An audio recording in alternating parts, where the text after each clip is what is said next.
Nuestro sentido del oído es mucho más importante para nosotros de lo que pensábamos. Somos una especie musical. ¿Sabías que cada vez que los músicos tocan sus instrumentos, se desatan fuegos artificiales en sus cerebros? ¿Qué es la música? El lenguaje de lo invisible. ¿O será que simplemente son un montón de ruidos vacíos y pretenciosos? Y al final, ¡tanto ruido para nada!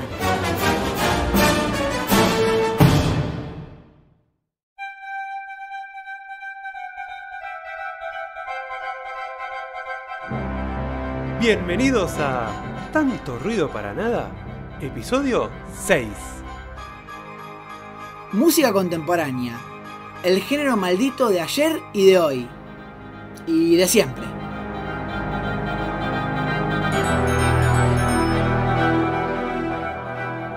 Si hay un género que al escuchar su nombre puede asustarnos más que la llamada música clásica, es, sin duda, la música contemporánea. ¿Pero estamos seguros de qué significa realmente este término? O mejor dicho, ¿sabemos bien qué incluye este género? O mejor dicho aún, ¿este género es fácilmente entendible o asusta porque es tan heterogéneo que ya ni sabemos qué música incluir en él? Somos Nicolás Kapustiansky y Agustín Tamaño, y en este sexto episodio intentaremos descifrar qué es la música contemporánea. ¿Es posible hacer un tratamiento para curarnos del espanto?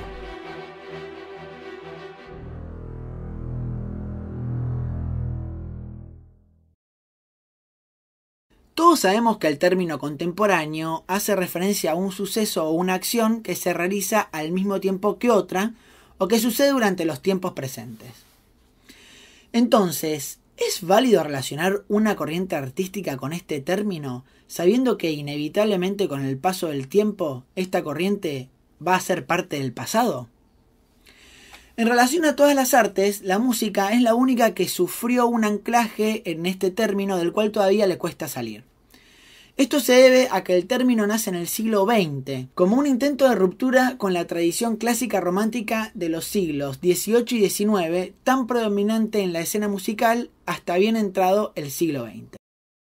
Cuando se hace referencia a música contemporánea, todavía en muchos lugares y personas está asociada básicamente a lo que se llama música atonal, en sus variadas propuestas estéticas, sin importar la fecha real de composición de la misma.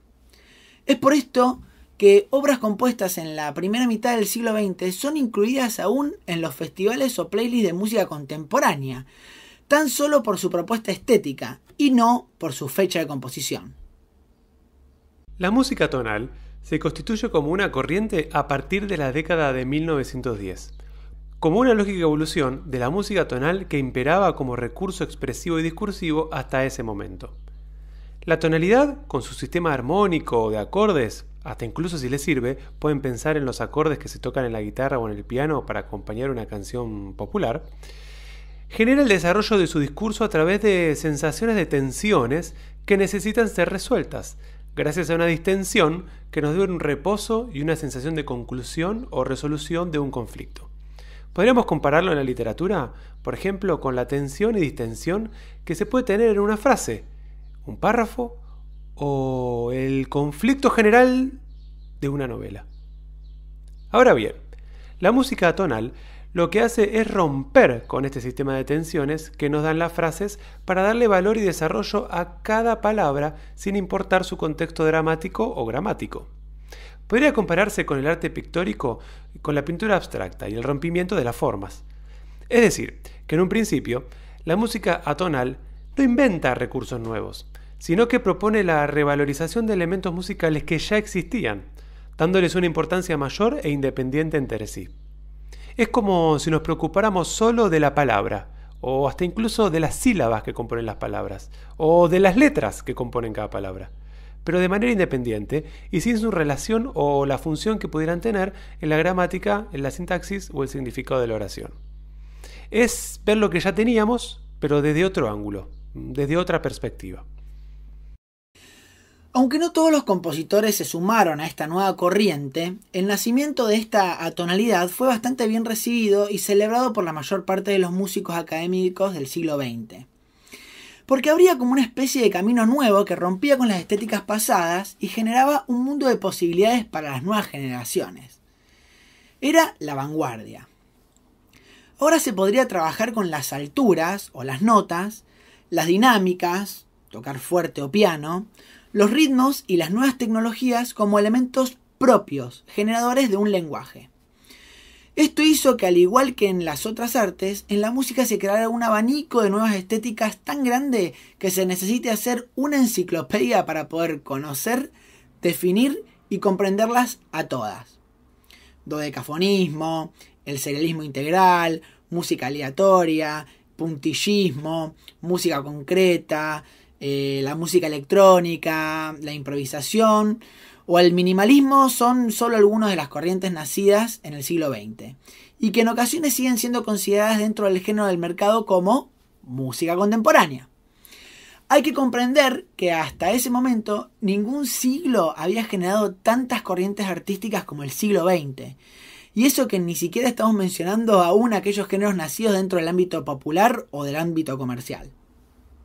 Ahora, viendo la otra cara de la moneda, también hay que decir que esta apertura de estéticas y caminos no terminó siendo acompañada por el público masivo ni por el público intelectual universitario, sobre todo a partir de la segunda mitad del siglo XX. Todavía en los primeros años del siglo XX, la burguesía y los jóvenes universitarios encontraban en la música clásica una identificación con un género que acentuaba su sentido de pertenencia de clase, como resabio de un género que hasta ese momento era consumido no exclusivamente, pero sí impulsado principalmente por los nobles y los burgueses.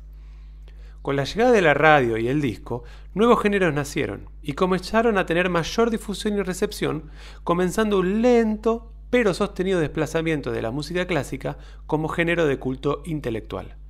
Primero el jazz, luego el rock con todos sus derivados y hasta incluso pasando por la música popular folclórica, hizo que la juventud universitaria ya en la década de los 60 se identificara mucho más a nivel masivo, por ejemplo con los Beatles, los Rolling Stones o Bob Dylan, que con Luigi Nono, George Ligeti o Milton Babbitt. ¿Y cómo reaccionaron entonces los compositores del momento a esta pérdida de espacios? Bueno, obviamente no siempre de la mejor manera. Un ejemplo muy significativo fue el del compositor estadounidense Milton Babbitt, que vivió entre 1916 y 2011 y que compuso muchas obras bajo los estilos de la música serial y electrónica. Babbitt publicó un artículo en 1958 para la revista musical High Fidelity, cuyo título original era El compositor como especialista, pero que los editores de la revista lo agarraron y lo hicieron cambiar por un título con mucho más impacto. Entonces le pusieron Who cares if you listen? Que sería ¿a quién le importa si vos escuchás? Babbitt hace mención en este artículo sobre la dificultad que tenían los compositores contemporáneos para poder encontrar los elementos necesarios para la investigación y creación de nuevas músicas, en referencia a la música electroacústica que usaba y la necesidad de cierta tecnología. Y también sobre la falta de espacios para su difusión, de artistas para su ejecución y de un público preparado para escuchar esta música. En definitiva, expresa Babbitt, los compositores de esta corriente se encuentran aislados y trabajando solo para los especialistas. Pero al contrario de lo que podría suponerse, Babbitt cree que esto es una ventaja y que el compositor debe potenciar esta posibilidad de aislamiento de un público masivo y unos críticos que finalmente no podrían comprenderlo para poder desarrollar su búsqueda personal con tranquilidad. ¿Y qué lugares van a ser los apropiados para este aislamiento? Bueno, principalmente este aislamiento se dio en las universidades y los institutos musicales de estudios avanzados. Es decir, los espacios que están más alejados al público masivo o a un público más general. Para demostrar la gran diferencia de pensamientos y corrientes que componen el siglo XX, veamos ahora la opinión del compositor italiano Nino Rota, que en una entrevista que le realizaron en 1981 en la Universidad Hispalense de Sevilla, dijo lo siguiente: la música contemporánea está en una gran crisis, una crisis de complicación musical, y podría decirse que se trata de complicaciones inútiles. Creo por ello que la principal aportación a la música contemporánea es la simplicidad. una vuelta a las primitivas raíces y razones de la simplicidad. Tras Stravinsky, la música ha evolucionado en ella misma, sobre ella misma y encerrándose en sí misma. Se ha alejado mucho del público tras esta evolución. La buena música de hoy no llega al público. Es una música para teóricos, para tratadistas, para eruditos o para festivales especializados. Simultáneamente, estos compositores consideran a la música que es comunicativa con el pueblo o con la gente, como las canciones o la música de cine, como expresiones bajas de la música. Pero, ¿por qué la buena música no ha de ser comunicativa y comprensible? La razón es simple, porque no se sabe hacer. Y estamos siempre en la misma cuestión. El que no sabe nada o no tiene ideas claras, procura escudarse siempre tras la mayor complejidad y complicaciones posibles. Más allá de mostrar estas diferencias existentes en el pensamiento musical entre dos compositores referentes como Babbitt y Nino Rota, nadie ha podido hasta el momento evitar que la mal llamada música contemporánea de concierto quede cada vez más delimitada a espacios cada vez más pequeños. Quien ha sabido nutrirse sin duda de estos nuevos discursos musicales ha sido la industria del cine. Muchos compositores europeos, por diversas razones personales y artísticas, han compuesto música para películas, llevando muchas de estas nuevas técnicas a la pantalla. Y la imagen, con su discurso más directo y tangible, ha ayudado a una mejor comprensión de estas nuevas técnicas y estilos musicales. Hoy en día, muchas de las músicas que podemos escuchar como acompañamiento sonoro de películas y series deben mucho a las estéticas creadas en el siglo XX. Tanto por el contexto externo como por necesidad interna, la llamada música contemporánea se ha transformado en un consumo solo para especialistas o para curiosos especializados. El efecto de una comprensión menos directa del discurso musical, junto con el insalvable detalle económico de que muchas de estas obras todavía están alcanzadas por los derechos de autor, lo cual significa altísimos gastos de alquiler y ejecución de las mismas, hace que estos compositores no se encuentren programados tan a menudo como sus obras merecieran, coexistiendo a la par encima junto con otros grandes nombres de la música. Cuando una nueva corriente nace, surge en parte para cambiar, evolucionar o para romper con una corriente ya existente. Para generar su propia y nueva identificación necesita desprenderse de la anterior por oposición y muchas veces hasta con cierto desagravio. El siglo XX ha sido el tiempo donde la música se liberó de aquellos formatos que imponían estéticas únicas. De esa liberación nació una explosión de corrientes y géneros musicales que aún hoy ni el mercado ni las sociedades han sabido organizar del todo, y que probablemente nunca lo puedan hacer. Quizás en este comienzo del siglo XXI, donde el discurso tiende a ser más directo y explícito que simbólico y experimental, estemos pasando por el momento de denigrar muchas de las corrientes del siglo XX tan solo porque queremos marcar nuestra actualidad sobre nuestros antecesores inmediatos. El tiempo dirá si podremos volver a amigarnos, comprender y hasta disfrutar de aquellas corrientes que nacieron como nuevas propuestas discursivas y a las que sin duda le debemos mucho a nuestra manera actual de escuchar al mundo.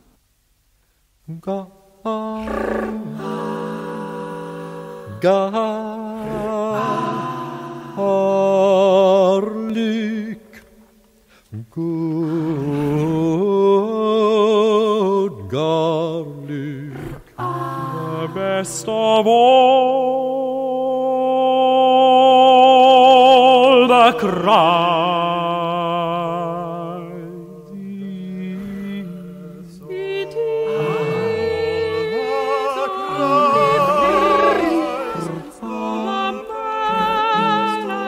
good garlic. It is my chiefest wealth.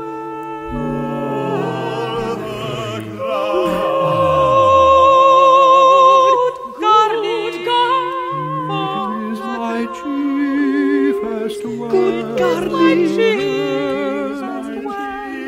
Good garlic for to cry. And if you lose your health, if you lose your health, good garlic. If you lose your health, good garlic there above. My garlic there.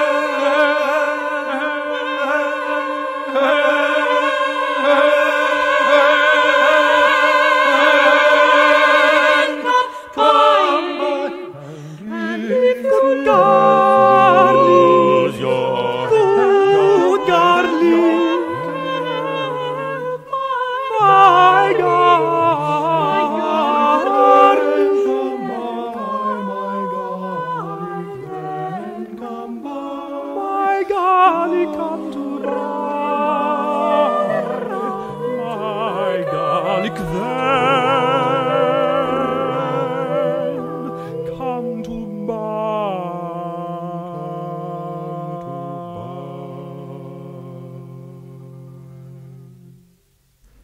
¿Y qué es entonces la denominada música contemporánea? Sin duda algún ejemplo claro es el fragmento de la obra que acabamos de escuchar, el tercer número de la obra Cries of London, llamado Garlic, Good Garlic, The Best of All the Cries, del compositor italiano Luciano Berio. Pero este ejemplo, ¿alcanza para mostrar o definir aquello que entraría en la categoría de contemporáneo? Para entender mejor esta problemática, vamos a hablar con Diego Fischerman, periodista, escritor y crítico musical nacido en la ciudad de Buenos Aires. Diego Fischerman es un gran pensador sobre la música y su desarrollo. Es autor de varios libros sobre música, entre los cuales podemos mencionar Efecto Beethoven, escrito sobre música, Después de la música, El sonido de los sueños, y en colaboración con Abel Gilbert, Piazzolla, El malentendido. Como escritor de ficción, publicó el volumen de cuentos El principio del terror y la novela La gran fuga. Realizó también la curación de ediciones discográficas dedicadas a Piazzolla y a Mercedes Sosa para Sony, Universal y Land Tower. Conduce habitualmente programas radiales en Radio Nacional Clásica, FM la 2x4 y en la radio de la Universidad de Buenos Aires. Fue premiado con el Premio Conex de Platino 2017, Premio Conex 2007 y los premios del jurado Conex 2009. Hola Diego, bienvenido a este sexto episodio de Tanto Ruido para Nada. Y para comenzar, quisiéramos hacerte una pregunta directa sobre el tema que estamos tratando. ¿Sirve el término contemporáneo para definir o describir a una estética? ¿Por qué se sigue utilizando tan abiertamente el término música contemporánea para definir a gran parte de la música del siglo XX, que incluyen estéticas tan diversas, opuestas y hasta incluso ya muy antiguas? En realidad, una nomenclatura es siempre una convención. Sirve en la medida en que quienes la usan estén de acuerdo más o menos en qué quiere decir. Es decir, que mientras todos estemos razonablemente de acuerdo en que es una mesa, podrán aparecer hexagonales, pentagonales o triangulares y seguiremos hablando de mesas.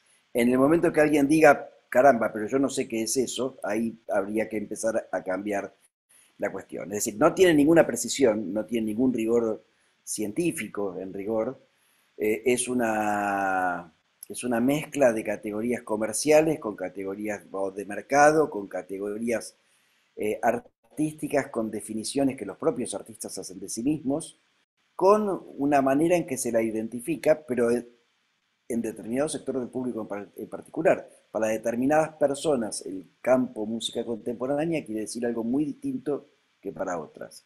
Es decir, que dentro de la música de tradición académica, escrita y europea, música contemporánea significa una cierta cuestión que no refiere estrictamente o solamente a lo temporal, al momento en que la música fue creada, sino también a una actitud frente a su época. Es decir, que hace que, por ejemplo, los libros escritos en la década de 1950, 1960 del siglo pasado, no mencionaban a Britten como músico contemporáneo, porque lo consideraban un músico del sistema, por más que fuera contemporáneo de Stockhausen. Pero Stockhausen era contemporáneo porque en algún sentido enfrentaba al sistema o tenía una actitud de revisión de convenciones, mientras que Britten las aprovechaba o las utilizaba, digamos, de una manera moderna, de una manera contemporánea, pero no de la manera que los que se instituían como contemporáneos definían como la correcta. Todo esto cambió, pero no cambió tanto, cambió un poco. Es decir, hoy a nadie se le ocurriría, creo yo, excluir a Benjamin Britten o incluso a Puccini del campo de la música contemporánea. Es decir, en un punto, Turandot es una obra absolutamente del siglo XX y Sibelius es un compositor absolutamente del siglo XX. Pero claro, cuando hablamos de música contemporánea, no estamos hablando exactamente de ellos. Estamos hablando, nuevamente digo, de una cierta idea, digamos, de experimentalismo, de ruptura, lo cual es una convención. Es decir, en otros campos, en la literatura contemporánea es toda, no es solamente el Ulises de Joyce, digamos, sino que también es Faulkner que relee a Joyce desde otro lado y lo aplica a un concepto de literatura que cuenta cosas, digamos, que cuenta eventos. Una novela lineal escrita hoy, nadie diría que no es una novela contemporánea. En cambio, una obra tonal, alguien diría, pero eso no es música contemporánea.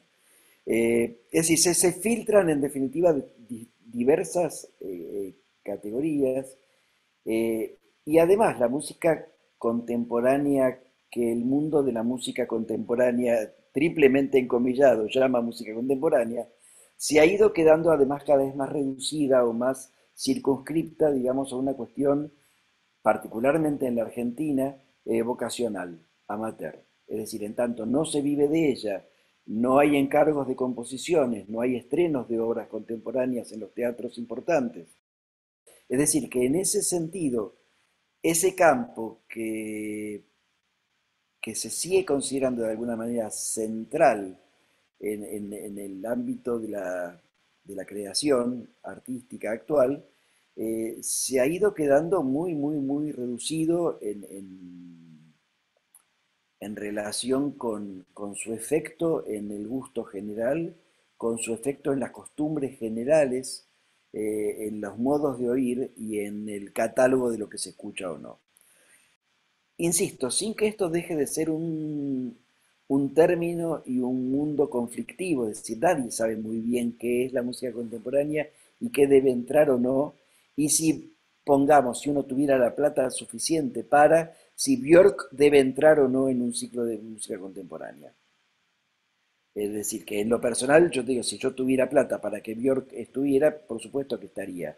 Pero bueno, ahí hay toda una cuestión, digo, insisto, donde todo es bastante conflictivo, incluso en los lugares donde funciona más o menos aceitadamente. Quería retomar algo que dijiste ahí al final en relación con el ejemplo de Björk, y preguntarte, digamos, ¿por qué pensás, y si pensás que quizás dentro de 2 siglos, cuando se estudie la música del siglo XX, puede llegar a ser concebido así, pero ¿por qué pensás que todavía se piensa al siglo XX como de manera tan diversificada en cuanto a todos los géneros, dentro, digamos, académicos y populares, ¿no? ¿Por qué todavía no se piensa el siglo XX como un todo que incluya, incluso en las universidades, en la academia, a la hora de estudiar historia de la música del siglo XX, o a la hora de generar, por ejemplo, los festivales de música contemporánea que mencionabas? ¿Por qué todavía la interrelación entre los géneros populares y los géneros académicos, si bien hay un montón y centenares de ejemplos en la historia del siglo XX donde músicos de ambos sectores han trabajado juntos y se han interrelacionado e influenciado en sus obras, ¿por qué todavía en la concepción general y de estudio está tan separado y no se piensa, no se ve la visión global del siglo XX en cuanto a la música? Yo creo que en parte porque el universo de la música es realmente muy, muy amplio. Probablemente mucho más amplio que el del cine o la literatura. Es decir, en literatura, hay literatura, digamos, de autoayuda o de entretenimiento puro o lo que sea, pero normalmente eso no entra dentro del campo de la literatura. Eventualmente sí entra en un seminario particular donde se estudia el bestseller en los años 60 como modo de representación de lo que fuera. Pero está más o menos claro qué es la literatura. En el cine, aquello que va a pasar a formar parte del ámbito del cine-arte, no sin conflicto. Digo, Hitchcock era un director de películas comerciales, de entretenimiento, hasta que los cineastas franceses, ligados a la revista Cahiers du Cinéma, lo descubren como director artístico y empieza a ser leído de otra manera.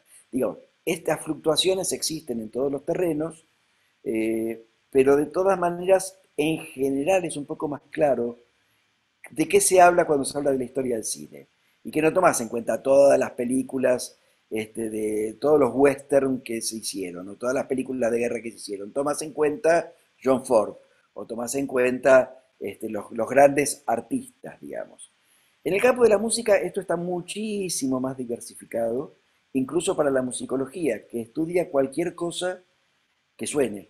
Es decir, se puede hacer un trabajo musicológico sobre la música de las canchas de fútbol, sobre la música de baile, por supuesto, sobre músicas que tienen un funcionamiento social muy importante y que en realidad no tienen mucho más que ese funcionamiento social, otras que funcionan más intralingüísticamente, perdón por usar una palabra un poco complicada, pero digamos que tiene que ver con el propio efecto del lenguaje en el lenguaje, digamos, o la reflexión que tienen sobre el lenguaje, que es normalmente lo que llamamos músicas artísticas, lo que hasta el siglo XIX eran solo las músicas escritas. Y a partir del siglo XX, con la grabación del sonido, atraviesa a muchas músicas de tradición popular, pero que empiezan ya a no ser populares o a poder no serlo, digamos. Pueden continuar siéndolo, digamos, si pensamos en el tango, Troilo sigue siendo popular, pero Piazzolla ya se aleja de la idea de popularidad. Puede tenerla ocasionalmente, puede coquetear con ella o la popularidad coquetear con él, pero de todas maneras no es la de D'Arienzo, no es la de Troilo. Por otro lado, si bien es cierto que los mestizajes, digamos, se hicieron muy habituales a partir del siglo XX, y sobre todo a partir de la grabación del sonido y de la posibilidad de acceso a culturas lejanas en el tiempo y en el espacio. Es decir, que un músico europeo de 1920 escuchara una grabación o un rollo de pianola, que es la primera forma de la grabación de un ragtime, o que escucharan tango, digamos, que Stravinsky componga un tango en la historia del soldado, por más que ese tango no suene al tango del Río de la Plata de ese momento, tiene que ver con una posibilidad que en el siglo XIX no existía, que está dada por la grabación del sonido. Entonces, a partir de ahí se producen muchos mestizajes. A partir de la facilitación del viaje se producen muchos mestizajes. Es decir, para Telemann recorrer las campiñas polacas y escuchar campesinos polacos, lo cual le da vuelta a la cabeza y llega a decir, en una apreciación muy modernista para la época, estamos hablando de 1750 aproximadamente, que en una pieza tocada por un violinista campesino de Polonia hay más riqueza musical que en todas las sonatas que escucha diariamente en las cortes y en las iglesias de Europa. Esa idea, digamos, o sea, para Telemann viajar era un incordio, se viajó una vez en su vida. Para Mozart, ir de Salzburgo a Viena no tanto, pero a París era una travesía impresionante, y el viaje a Londres, que estaba previsto junto con el de Haydn, contratado por el empresario Solomon, no se realizó, porque justamente era muy difícil de coordinarlo, armarlo, etcétera, etcétera, y Mozart se murió antes de que se concretara. Entonces, ciertas cosas que pasan en el siglo XX producen una ampliación de las posibilidades del mestizaje. Y hay mucho mestizaje, y mucho objeto cultural que participa de condiciones digamos, de sistemas de valor muy mezclados también, pero no todo. Y mucho conserva sus sistemas de valor, no quiero llamarlos rígidos porque es una palabra muy atada a la valoración, pero estrictos. Es decir, Plácido Domingo puede grabar un disco de tangos, y claramente no es el disco de un cantante de tangos. Crea su propio sistema de valor, en un punto. El que lo escucha sabe que no es un disco de ópera, sabe que no es un disco de tango, sabe que es un disco de Plácido Domingo cantando tango. Le gustará o no, pero es como que crea su propio sistema. ¿Sí? Los géneros, la idea del género musical está sumamente desprestigiada. Los propios músicos hablan siempre en contra de la idea de género, que es una cuestión comercial, que tiene que ver con ubicar las cosas para venderlas, etc. La verdad es que es mucho más que eso. Un género es un pacto de escucha. Si a mí me decís que algo es música clásica, lo escucho de cierta manera. Si me decís que es jazz, lo escucho de otra manera. Mi cabeza se pone en modo jazz o en modo música. ¿Cuál es mejor voz, Dietrich Fischer-Dieskau o Louis Armstrong? ¿Cómo puedo definir eso sin el género? No puedo.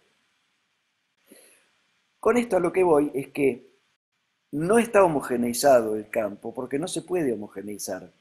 Porque si bien hay mucha música que forma parte de más de un territorio a la vez, y que busca formar parte de más de un territorio a la vez, hay otra que no, y que se escucha y se debe juzgar de manera distinta. Si yo no le puedo aplicar a un blues en 3 acordes el concepto que hace buena a una obra clásica que tiene que ver con el desarrollo de todos los parámetros, etc.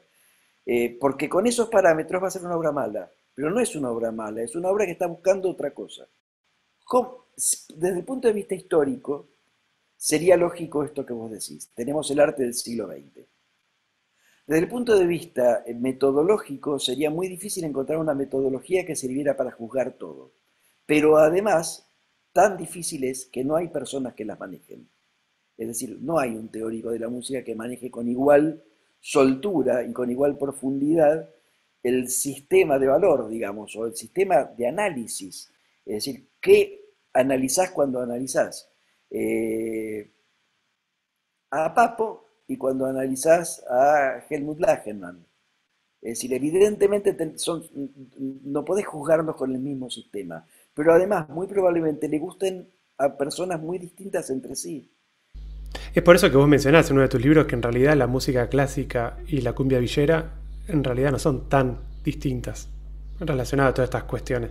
Es que, pues, bueno, yo lo digo para llegar finalmente después a que sí, pero que en realidad no son distintas porque una es mejor y otra es peor, o porque una es pura y espiritual y la otra no, sino porque obedecen a reglas distintas. Ahora, internamente, para sus gustadores o sus usuarios, para usar en términos más de sociología, ambos le atribuyen a ese mundo una importancia suprema, digamos, y ambos creen que esa es la única música y la mejor.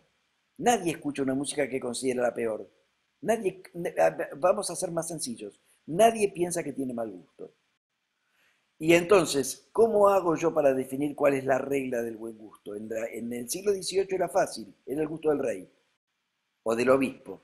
La historia podía llegar a contradecirlos después, pero en principio, es decir, si vos no coincidías con ese gusto, o te decapitaban, digamos, o sin llegar tan lejos, estabas fuera del mundo social. O sea, si vos ibas a una cena en lo del príncipe y no compartías su idea de cómo debían ser tomados los cubiertos, no te invitaban más, era muy sencillo. Y si eras músico pasaba lo mismo, te tenías que adaptar al gusto de quien te contrataba, y eventualmente metías de contrabando algunas cositas, digamos, porque la creación existió siempre. Diego, yo te quería preguntar, ahora que estamos hablando de este mundo tan heterogéneo, con un montón de vertientes de la música. Bueno, yo veo que ahora, sobre todo en el siglo XXI, hay una tendencia de los músicos, muchas veces, a la hiperespecialización, ¿no? Está el tipo, como vos decías, el tipo que, bueno, yo canto Verdi y me voy a hacer el Otelo de Verdi y hago giras y soy el mejor Otelo de Verdi. O las personas que estudian música antigua y se quedan, yo me dedico a hacer instrumentos de guitarra medievales o pulsados medievales o lo que sea. ¿Qué ves de pros y contras, digamos, de esto, de esta manera de estudiar, de hiperespecialización? En principio, yo lo pondría entre paréntesis. Creo que el músico siempre fue hiperespecializado, pero no sabía que lo era. Es decir, en la época de Mozart el músico tocaba solamente música de estilo mozartiano porque no se tocaba otra. O sea, estaba recontra hiperespecializado, pero ese era el mundo, no había un mundo afuera, digamos. Ni hablar de las músicas populares, que no entraban en el ámbito de lo que el que estudiaba música o tocaba o era empleado por una iglesia o por un palacio, por una corte, iba a tocar. Es decir, y los límites geográficos, es decir, nadie sabía cómo era la música de China o cómo era la música de los habitantes de América en el 1500 y pico. Digamos, no había, muchas veces no sabía cómo era la música de París. El que traía novedades de esto que se yo, normalmente hacía una revolución. El caso de Lully, que lleva la orquesta de violines de Italia a Francia y modifica todo el concepto. Es decir, eran recontra especializados. En el momento en que supuestamente vivimos un mundo no especializado en la música, en los años 50, 60, digamos, era recontra especializado, se tocaba música romántica.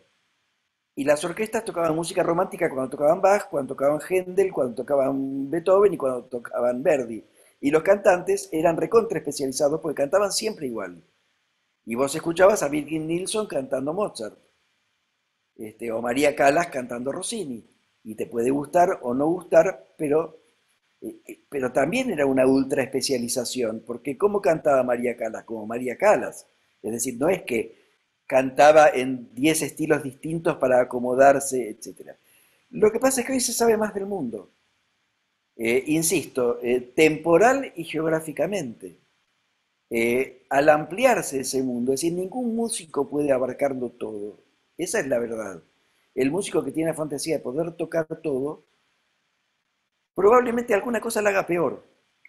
Porque hay una cuestión de ejercicio en la cual normalmente no se repara. Es decir, dos mundos paralelos posibles. Barenboim y Salgán. Los dos estudian con pianistas de la misma escuela, Escaramuza.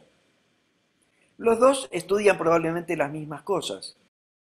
Cuando te dicen, ¿Salgán podía tocar música clásica? Sí, podía, pero no lo hacía. Y yo lo escuché tocar Chopin, y era un pianista de conservatorio. Y a Barenboim sí lo escuchamos tocar tango porque lo grabó, y es un pianista de conservatorio o un principiante de una orquesta, también. No porque no tenga la técnica, o mejor dicho, el músico que toca música barroca sabe un montón de cosas del barroco, el que toca barroco todos los días, y toca con una naturalidad eso, que el que lo estudió en el conservatorio, por más que lo sepa, si ha tocado más otro tipo de música, no lo tiene. Y eso tiene que ver también con esa especialización, que por otra parte tiene que ver con el mercado, pero el mercado siempre hubo. Si vos ahora grabaras todo el tiempo lo mismo, si no se hubiera ampliado, si no hubiera habido la manera de descubrir no solo repertorios, sino maneras distintas, nuevas, de hacer los mismos repertorios, el mercado de la música clásica se hubiera terminado. Y de hecho no es muy seguro que no se haya terminado, pero de todas maneras, digamos, se hubiera terminado de manera todavía más espectacular que como lo está haciendo. Diego, y quería preguntarte, ya que estamos hablando también de estas especializaciones, también vemos nosotros que muchas veces pasan en los programas de conciertos. Y te queremos preguntar, ¿cuál crees vos que son las razones principales para que el repertorio de los últimos 70 años no tenga una mayor convivencia con el repertorio de los siglos anteriores? Yo creo que es pereza intelectual, digamos, de los programadores o ignorancia de los programadores. Es decir, no son muchos los que saben programar. A ver, cuando se proyectó, si no me equivoco, fue Una noche en Marienbad, una película que fue la primera en romper con la linealidad temporal, es decir, donde aparecían flashback, donde aparecía primero una cosa que pasaba después y después una cosa que había pasado antes. La gente salía del cine diciendo que no había entendido nada y que el cine se había ido al demonio y que los cineastas estaban locos y que eso no era cine y que era una porquería. Hoy eso aparece en una serie, ni hablar, digamos, van y vienen todo el tiempo, pero hasta incluso puede aparecer en una propaganda televisiva, así se incorporó a la narrativa. El discurso interior, que cuando apareció por primera vez desconcertó a todos, o el surrealismo, digamos, las imágenes de la asociación libre, hoy forman parte de cualquier, hasta de un cómic. Con la música eso no sucedió. En parte porque no se activó eso, porque no hubo un mercado, porque el mercado de la música está muy ligado a un mercado de clase, cosa que no sucedía con otras artes. En las artes plásticas, sí, los que compran cuadros son los que tienen plata, pero los cuadros los miran todo y hay una cierta legalidad que, por ejemplo, obliga a los dueños de las colecciones a exhibirlas periódicamente. Se supone que algo es patrimonio de la humanidad, además de ser patrimonio de la familia Rothschild. En el campo de la música no está reglamentado el tema del patrimonio de la humanidad. No está reglamentado tampoco el daño al patrimonio de la humanidad. Quiero decir, si un tipo entra al Museo de Bellas Artes y le hace un tajo a un cuadro de Prilidiano Pueyrredón, todo el mundo sabe que le hizo un daño a un patrimonio, es un delito, lo meten preso, etcétera, etcétera, etcétera. ¿Cómo es el daño a la música? Con no editarla, con no difundirla alcanza. La literatura, el cine o las artes plásticas tienen museos y bibliotecas, la música no los tiene. En las artes plásticas, la idea de que el arte contemporáneo era tan valioso o debía ser aceptado igual que el otro, fue rápidamente incorporado por los marchands, por los coleccionistas, pero además por los museos. En la música eso faltó. Faltó claramente en la Argentina y en general en Latinoamérica, pero mucho más en Argentina, el rol del Estado en este campo. Es decir, la Argentina no tiene definido el canon sinfónico, digamos. Nadie sabe cómo suena la música, ni siquiera la de Ginastera, que es el más programado de todos. Tuvieron que esperar que se cumpliera un aniversario redondo para poner mal todas las obras de Ginastera juntas. Que nadie quiere escuchar eso. Porque tampoco nadie quiere escuchar todas las obras de Bartók juntas. Aquel que se relaciona con la música por el baile, por el movimiento, y lo que busca es eso, o por cuestiones de identificación, de identidad sociocultural, no le va a gustar Ginastera porque no le dice nada, porque no tiene nada que ver con lo que esa persona busca en la música. El Estado tiene el deber de hacer que Ginastera le sea accesible. Después, lo que pase o no pase es otra historia. Ahora, el problema son otros divorcios. Si el estudiante de letras de la UBA, ¿no? Si vos haces una encuesta en Puan, digamos, en conjunto, ¿cuántos escuchan música de tradición académica europea? Vas a tener menos de un 1%. Y vas a tener menos de un 1% del sector, digamos, culto, interesado en las artes. Entonces, ahí tenés un problema. ¿Cuántos intelectuales de Buenos Aires, digamos, por ponerles un nombre, cuánta gente interesada en la cultura está pendiente de cómo va a ser la nueva ópera, la nueva apuesta del Barbero de Sevilla? Digo, Beatriz Sarlo, digo, por decir algo, ¿está pendiente de cómo va a ser la nueva apuesta del Elixir de Amor? Le importa 3 pepinos. Ahora, la ciudad ausente sí lo va a ir a ver. Así no le guste mucho esa música, porque entiende que ahí que está pasando algo del ámbito de la cultura. Entonces, vos tenés en Argentina, tenés en los últimos 20, 30 años, muy buen teatro, digamos, y además con mucha presencia internacional. Ese teatro no entró al mundo de la ópera, por ejemplo. O a mundos, incluso inventar, digamos, obras de teatro con música, es decir, qué sé yo, como inventaban en la época de Beethoven. Es decir, obras donde haya música, teatro, etcétera. Es decir, ¿por qué Cartoon no entra o por qué Fuerza Bruta no entra al Colón? Fuerza Bruta, yo pienso, digo, El Matrero, que es una ópera más bien insoportable, nacionalista, qué sé yo, pero que hay que conocerla. Con una apuesta de Fuerza Bruta, que no transforme cosas, pero donde haya caballos volando, digamos, y un campo psicodélico, no sé, o lo que fuera, yo creo que iría gente a verlo. Y mira, justo en relación a esto que estás diciendo, este último tema, para ir ya finalizando con esta última pregunta que te queríamos hacer, ¿cómo ves que se ha ido desarrollando en estos primeros 20 años del siglo XXI y haciendo un juego de futurología, porque obviamente que es puro juego, ¿cómo te imaginarás que será o que será el desarrollo dentro de este siglo XXI? Es un juego que preferiría no jugar. Yo creo que el comienzo del siglo XXI es la caída del siglo XX. No sé cómo va a ser el mundo de la música clásica. Va a ser distinto porque se está haciendo bolsa. En gran parte por responsabilidad no solo de Internet y qué sé yo. Vuelvo al tema del patrimonio. La música es negocio y es patrimonio. La parte del negocio está reglamentada y está bien que sea así. Los propietarios de la música son los sellos discográficos, en principio. ¿Y nada más? ¿Y la otra parte? ¿Y si al sello discográfico no le es negocio, que yo puedo decir, ustedes tienen que editar un disco que no van a vender? ¿O tendría que buscar la manera de que otro se haga cargo? Son políticas de Estado. Son políticas que además el Estado desde hace muchos años con el libro lo tiene, con el cine lo tiene, porque tiene un museo del cine y restauran películas, en la medida en que se lo permite el presupuesto, lo van haciendo, y tiene museos. El único ámbito de las artes en el que el Estado no tiene un papel en el resguardo, y ahí entraría la música contemporánea, en el diálogo, en provocar el diálogo entre ese resguardo y la creación actual, es la música. Quiero citar una frase que dice mi amigo Abel Gilbert, que es un extraordinario ensayista y un notable pensador sobre la cultura, que dice, y no lo dice ahora, lo decía ya hace mucho tiempo, dice, la revolución en Argentina no es romper los conservatorios porque ya están rotos, es construirlos.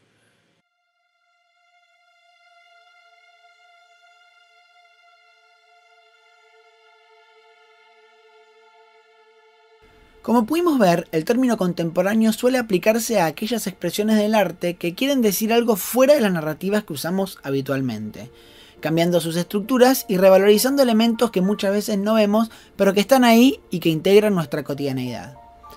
Así que, cuidado, a no tenerle miedo, porque esto es solo la superficie. Si nos animamos a ver más profundo, vamos a ver que lo llamado contemporáneo no es más que una convención que engloba expresiones individuales que se invisibilizan bajo esta etiqueta que puede asustar, pero que vale la pena explorar y conocer. Porque, en definitiva, el arte ¿no es también aquello que nos hace redescubrir lo que ya queríamos conocer?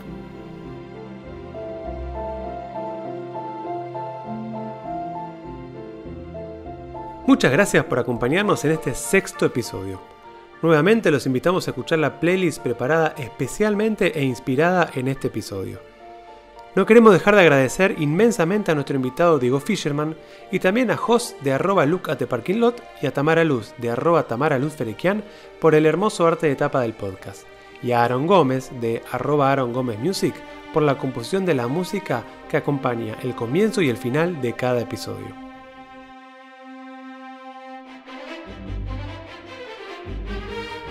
Nos vemos en el próximo episodio de ¡Tanto ruido para nada!